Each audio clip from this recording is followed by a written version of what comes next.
Okay, so let's see this particular passage on philosophy. So, in a deterministic universe, all events are determined by previously existing causes. Okay, sorry.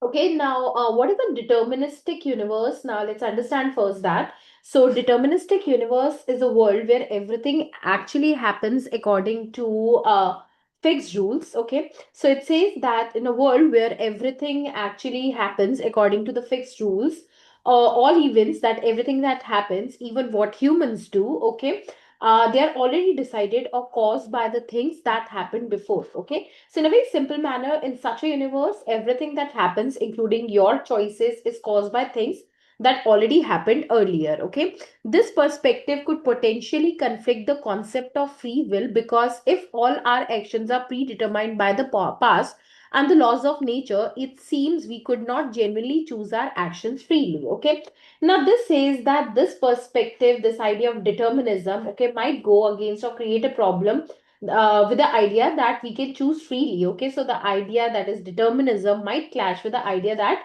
we have free choices. Why it is that? Because if everything we do, okay, is already predetermined or it is already decided by the past events and the natural rules, okay, then it looks like we don't really have real freedom to choose. Okay, however, Lewis and Vihvelin, Vihvelin suggest a different interpretation. Okay, now, but the two philosophers, basically David Lewis, and Canterbury Vihvelin, and case if I remember, okay, offer a different way to think about this. They argue that being able to act differently, an essential component of free will does not mean one must be able to break natural laws or change the past. Okay, so they say that having free will, okay, does not mean that you may not be able to break the laws of nature or change what already happened. Okay, so that means that in case if you have the ability to do something else, okay, that doesn't mean that it actually hampers with your freedom to choose or to go against the rules of nature or to alter what has already happened. Okay, in other words, an individual could potentially have acted differently even when the constraint of past events and natural laws. Okay, even within the constraints. Okay, so even if the past and the natural law stays the same, a person could still be said to have had to act, ability to act differently. Okay, so basically it says that even if everything according to this deterministic viewpoint, okay, even if everything in the universe is determined by the past events and the natural laws, it does not necessarily actually hamper your free will. Okay, according to Lewis and Vihvelin, free will does not require us to change the past or break natural laws. Okay, it just means that in a meaningful sense, we could have acted differently within those limits. Okay, now consider the consequence argument, which states that if determinism is true, then our actions are the consequences of the laws of nature and past events. So they say that consider the consequence argument. Consequence argument is, you can say, a philosophical argument. Here in this case it will be about the free will, okay, which state that if determinism is true, okay, our actions are consequences of the laws of nature and past events. So what we do is result of something else. Okay, so that is the case. So they say that the consequence argument says that if determinism is true, okay, then whatever we do is just the result of past events and the laws of nature. Okay, now, if we were to act differently, it implies that we have the ability to break a law of nature or to change the past. Okay, they say that if we say I could have done something else, okay, then it seems like we must also be able to change the past or break the laws of nature. However, according to Lewis and Vihvelin, this is not necessary for free will to exist in a this is not necessary for free will to exist in a deterministic world. Okay, so they say that David Lewis and Kadri Vihvelin say this is wrong. You don't need to break laws or change the past to have free will. Okay. They argue that an ability to act differently does not necessarily mean one has the ability to break natural laws or change the past. Okay.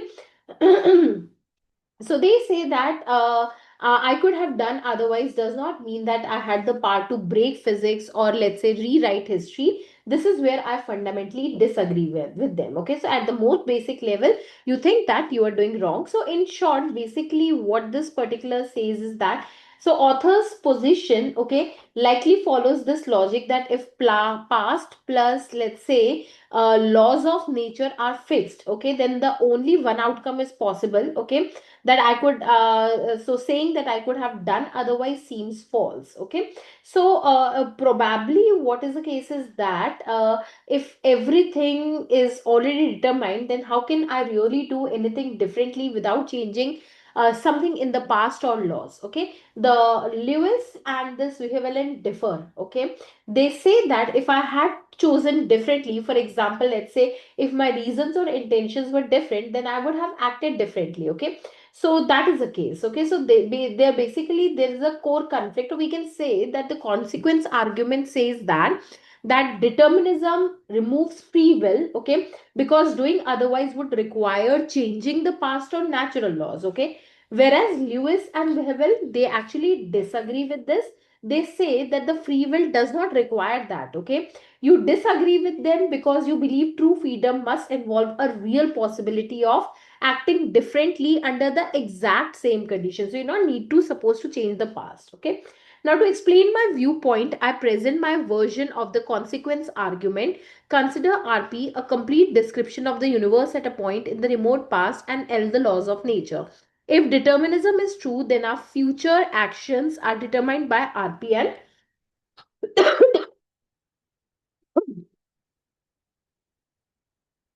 Sorry, RP and L. Okay. So the author is kind of giving us the example that RP is something that is all about the past, okay. L is basically, we can say, the laws of nature, and the author says that if determinism is true, okay, then RP plus L, we can say, okay, they completely fix everything that we do, okay. So they completely fix everything that we do, okay. Consequently, to act differently, one would need to negate RP or law, okay. And as per the consequence argument, in case if you want to do something different, you have to either change this past, okay, or you need to break this natural laws, okay. Therefore, in a deterministic world, an ability to act differently translates to the ability to break a natural law or change the past, a capability that does not exist, okay. So they say that key in a deterministic world, okay, I could have done otherwise really means that I could actually break the past laws, okay, laws, or I can change the past, which is not possible, okay, that is impossible, okay. Now, therefore, in a deterministic world, one can never act differently than preordained. Okay, so they say that in a deterministic world, you can only do what already has fixed. Nothing else is truly possible. Okay, so that's basically the case. Okay, this is. I hope you're able to understand. So they say that if determinism is true, then the past plus laws of nature. Okay, completely fix our actions, and since we cannot change something that is past, or we cannot break natural laws, so we cannot truly act different. Therefore, the real freedom does not exist in determinist world. Okay, now let's say what are these the philosophers are talking about. Okay, so Lewis arguments aim to disprove this line of reasoning by introducing an agent who performs an act, say at a time t, that is predetermined. Okay, now Lewis says that that imagine a person, okay, doing something at a certain time, okay, t, and this action is already determined by the past actions and the natural laws, okay. He poses that if agent perform a different act at t, a law would not be broken or the remote past would not change, okay. Now what does this guy says that Lewis claimed that even if the person had acted differently, okay, it would not mean that he has broken the natural laws or he has changed the distant past, okay. Instead, there would be a small violation in the past leading up to T that would have caused the agent to perform a different act. Okay. Now, what is he says is that if the agent has acted differently, okay, then something slightly different, okay, would have happened earlier, which led him to do this different action. Okay. So the violation is not caused by the agent; it's just a part of a changing scenario. Okay. This, according to Lewis, would not require the agent to have an ability to break a law or change the past, contradicting the claim in my consequence argument. Okay, so Lewis conclude that this agent does not need the power to break laws or change the past. Okay, therefore the claim of the consequence is actually wrong. Okay. Now, in a very simple manner, in case if we have to say that, so Lewis argues that acting differently does not require, okay, they say ये कर ही नहीं सकते, ये बोलते हैं कि अगर आप act different करते हो तो it does not require that you are supposed to break natural laws or you need to change the past. Instead, a tiny earlier difference could lead to a different action. Okay, so this basically challenges the consequence argument. Okay, but you would so that's the case. Okay, let's see the last paragraph.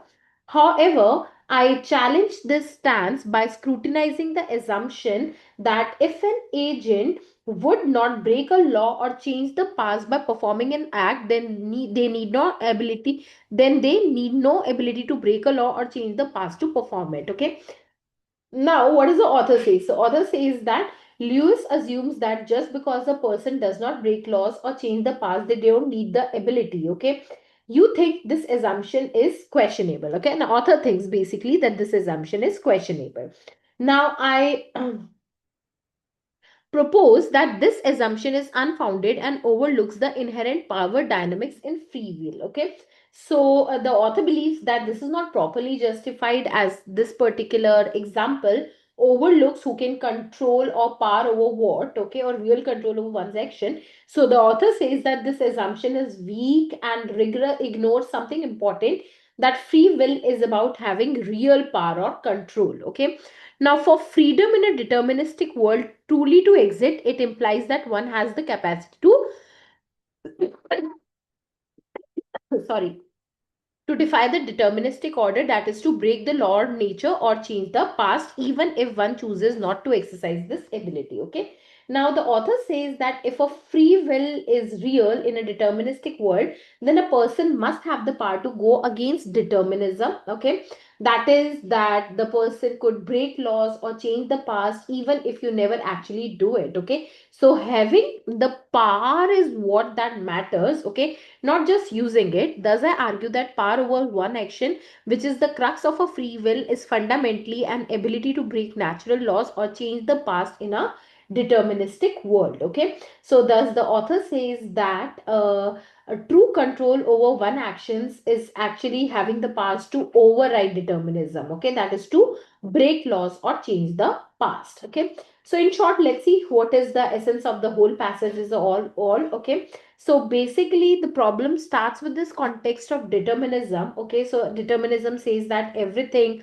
what we do, it is actually kind of fixed, okay, by the past and the laws of nature, and this creates a problem that if everything is already fixed, then how can we be truly free? Okay, then the author argues that if everything is fixed by past and laws, okay, then the only way to act differently would be to either change the past. I mean, like, this is the consequence argument. Okay, would be to change the past or break the law of nature, which we cannot do. Okay, thus real free will does not exist in a deterministic world. Okay, then came the Lewis and Vihvelin, and they say that you could have done otherwise. Okay, does not it's not necessary that for you to break laws or change the past. Okay, a slightly different earlier situation could lead to a different action. Okay, but then the author also disagrees with it. So he believes that the free will is about the power over your actions. Okay, not just about what could have happened in some alternate scenario. Okay, so true freedom means that even if everything which is class plus law is the same, you still have the power to act